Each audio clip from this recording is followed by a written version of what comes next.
Signal, hindi namin. Aga, inulan da pang. Hindi namin signal. Dami ang signal. Kausap ko yung tatay ko kasi birthday niya ito bukas, guys. Pang! Wala signal. Nagutom na ako. Ang signal. Si Dipak, kapaway-way. Si Toto Areo. Yuhan, Papa Anting. Good evening, oh. Yuhan, good evening, Papa Anting. Happy birthday. Good evening, Papa Anting. Happy birthday. Hello, Pang. Oh, Happy birthday ko naman ni Yuhan. oo. Thank you. Thank you. Same to you. Same to you. Same to you, man. Yuhan, come here, talk to Papa Anting, oh. Yung tatay ko, guys, pag nakausap mo yan sa English, may Ilonggo yan. Come here, talk to Papa Anting, anay. Tell to Papa Anting. Happy birthday, Papa Anting. Gina. Oh, talk to Papa Anting. Oh, sige na, dali. Ano, oro? Pang, member si Yuhan. What I need to tell?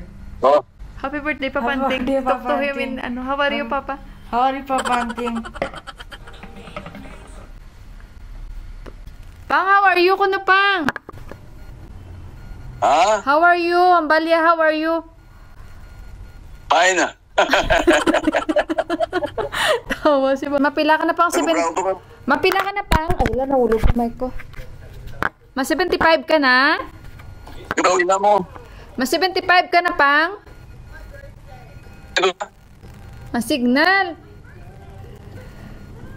Mas 75 ka na?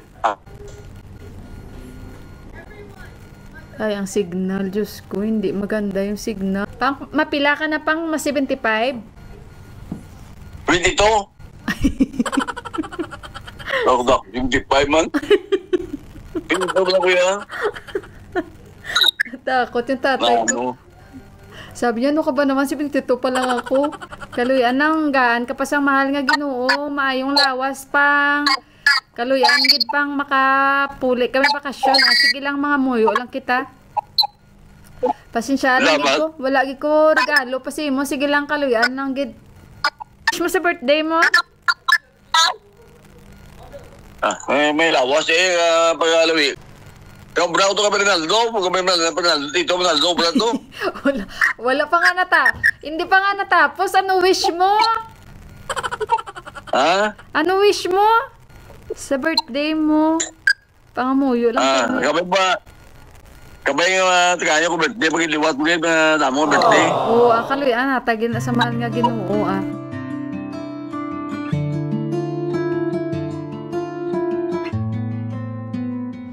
Guys, inom ako hot water.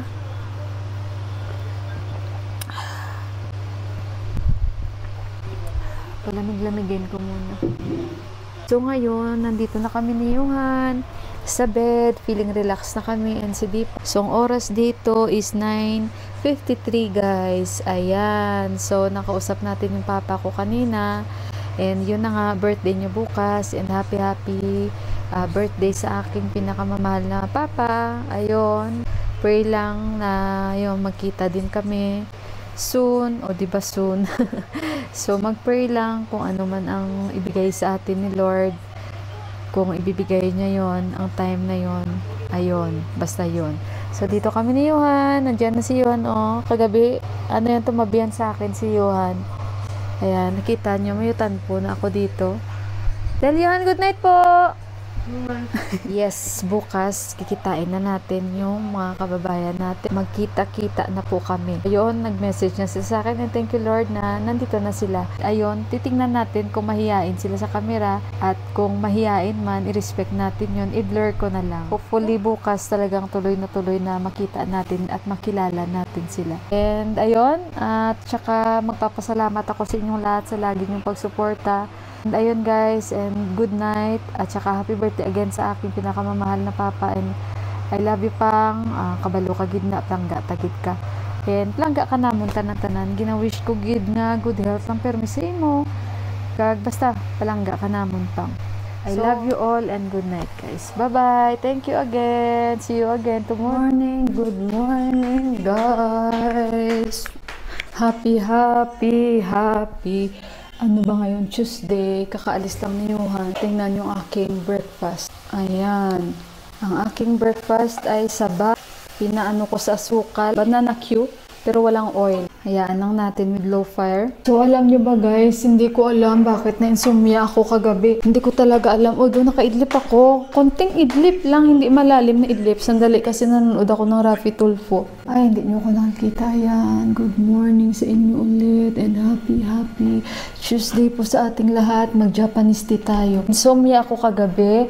After ko mag-good night sa inyo, antok na ako that time. And then, nung ano na yun guys, nung pagkatapos na yun, parang ang lamig sandali. Para bang nag-ano ako kagabi guys, hot flashes, yung ganun. Kasi syempre nasa ano na tayo, ando na tayo guys. Hindi na natin maidideny yan. Syempre may mga ano na tayo, mga naramdaman. So yun, sabi ko, naiinitan yung katawan ko. Sabi ni Johan, Mama, ang lamig kaya? Kasi pinapaandar ko yung ventilador. Sabi ko, sige, you off na lang na electric fan and then you on the AC. Tapos, sandali guys. Tapos sabi ni Johan, no Mama. Sabi niya, it's cold. Sabi ko, ano? Sabi ko, it's hot. Oh my God. Sabi ko, ito nagurong sinasabi talaga nila. Kasi, hindi lang naman ito po unang beses nakakaramdam ako. Pero, meron na talaga guys. Ramdam ko na talaga. So, ayun. After nun, parang nakaano ako. Tapos parang sabi, di kaya kasi uminom ako ng warm water. Di ba uminom ako ng warm water guys?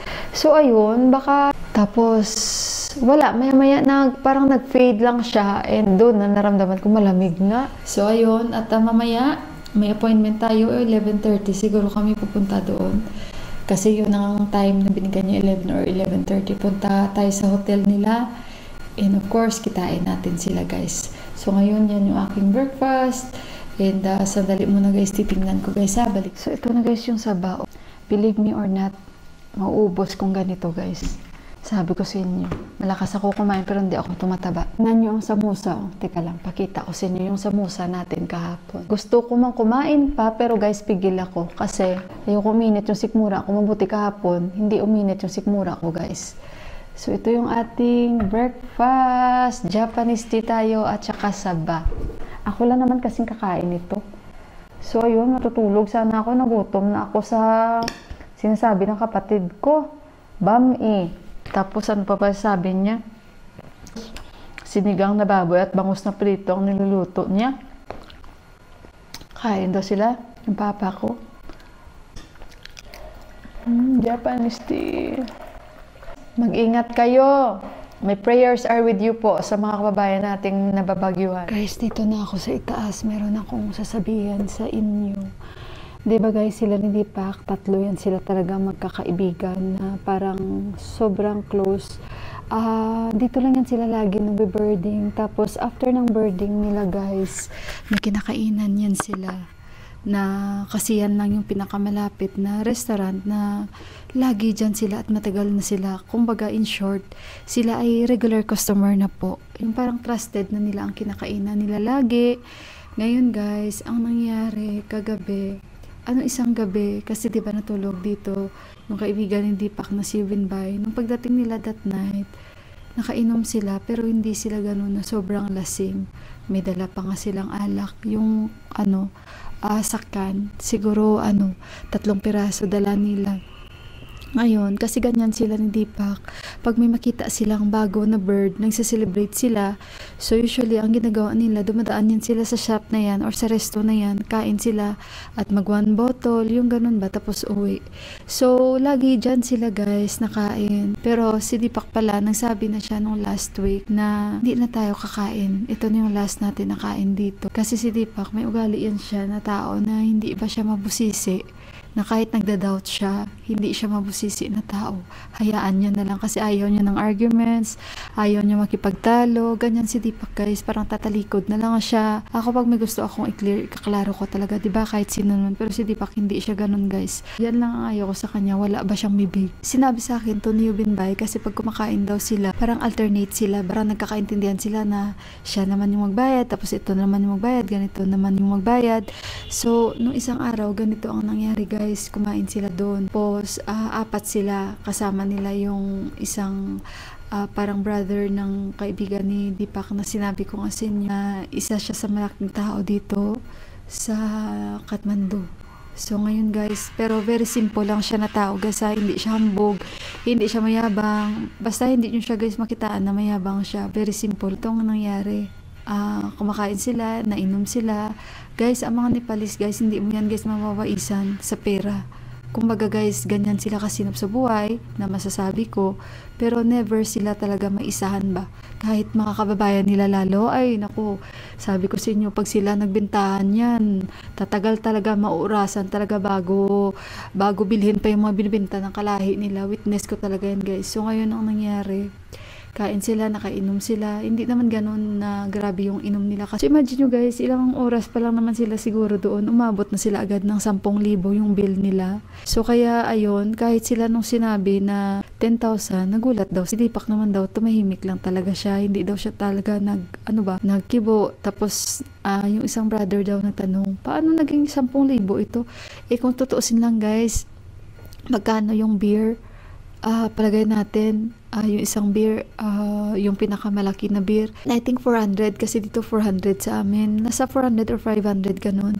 So yung malaking bote na beer, matagal-tagal pa yun nila maubos, kasi si Deepak pag sa bahay, 3 beer, lasing na talaga yun si Deepak So usually ang dala ni Deepak, minsan bili siya sa labas, pagbalik niya 2 beer dala ni Deepak, minsan maliit na beer, yung maliit kasi tag 200 yun, alam ko yun dahil nakikita ako si Deepak bumibili at alam ko ang presyo.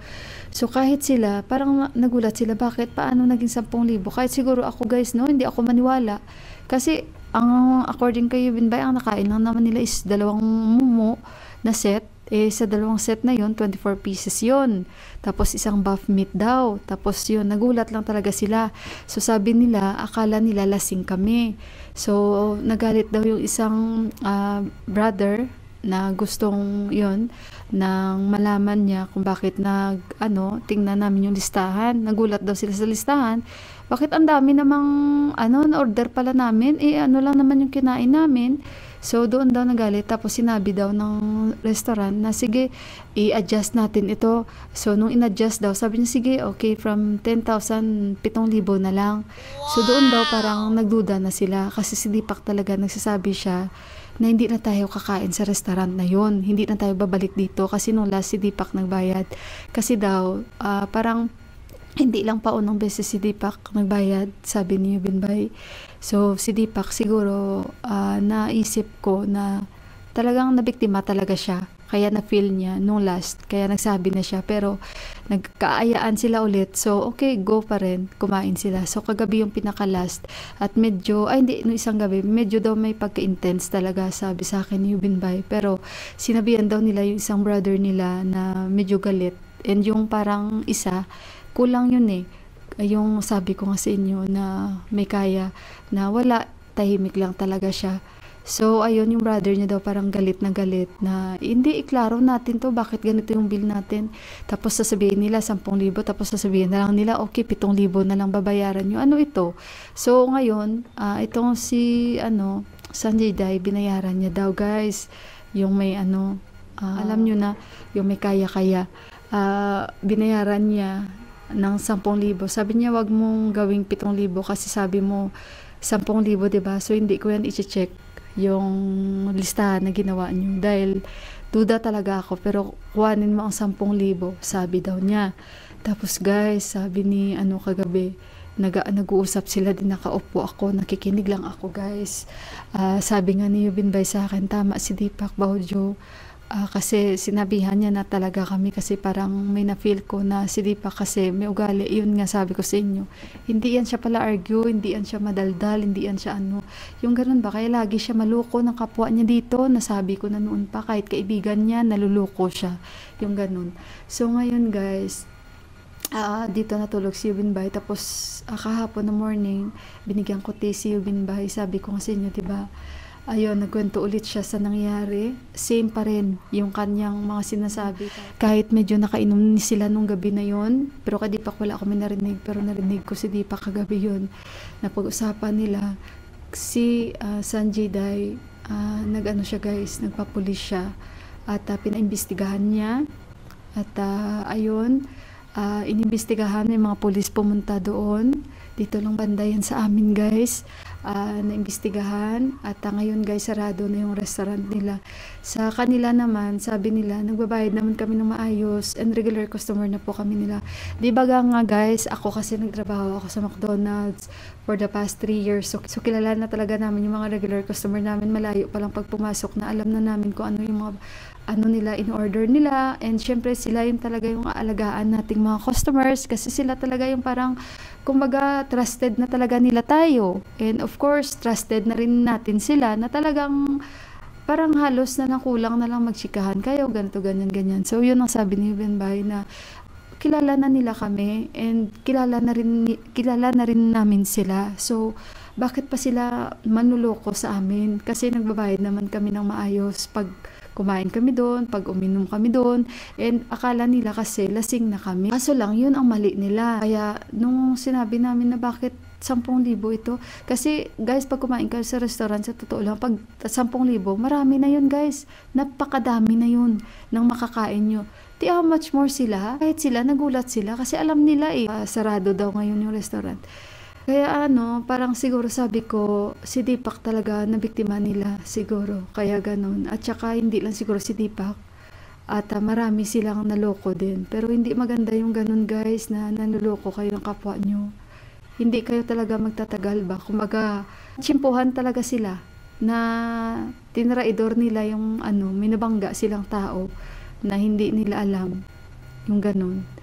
Kaya ayun, sorry na lang kasi hindi naman yan sila hindi pa guys magrereklamo kung kasi wala naman yan sila hindi yan sila guys yung magulo, kahit nga nagalit yung isang brother nila doon na nakasama, sinabihan nga nila ni Benbay na hindi, wag ka lang magalit kasi gustong manakit kasi na tayo, matured na tayo kumbaga, kasi mga edukado din yun kumbaga edukado din ito si Benbay guys, napaka-edukado sobra, kaya siya daw yung nagsabi na huwag ka lang magganon yung mag-act na magagalit ka sobra na manakit ka dito kasi matured na tayo, ipakita natin na hindi tayo ganon yung pag-iisip natin. Sabi ko nga kayo Benbay, tama yung ginawa mo.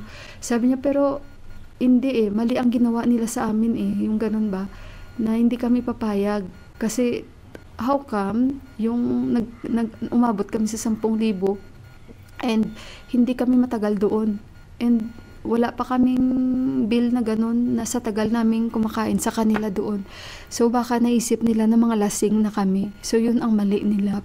Nagpunta daw ang mga pulis doon. Hindi naman porket bigatin siya na tao guys, pero sa totoo lang napaka-humble niya na tao guys. Pero kayo ba naman kung talagang bill nyo ay ganun, sa kahit si kaninong restaurant siguro ipaglalaban din nila yon. Bakit umabot sa ganun ang bill nyo, 'di ba? Pero bakit sasabihin nila na okay, bayaran nyo na lang ng 7,000? Ano yan guys? So doon sila lalo nagduda. Kaya ayun, sorry na lang kasi nagkamali sila at hindi na sila mapamarisan at hindi lang isang tao ang ginanyan nila. Pag naisip ko nga si Deepak, naloko din nila kawawa. Kaso lang ito din ay ambot na lamang sa kanya.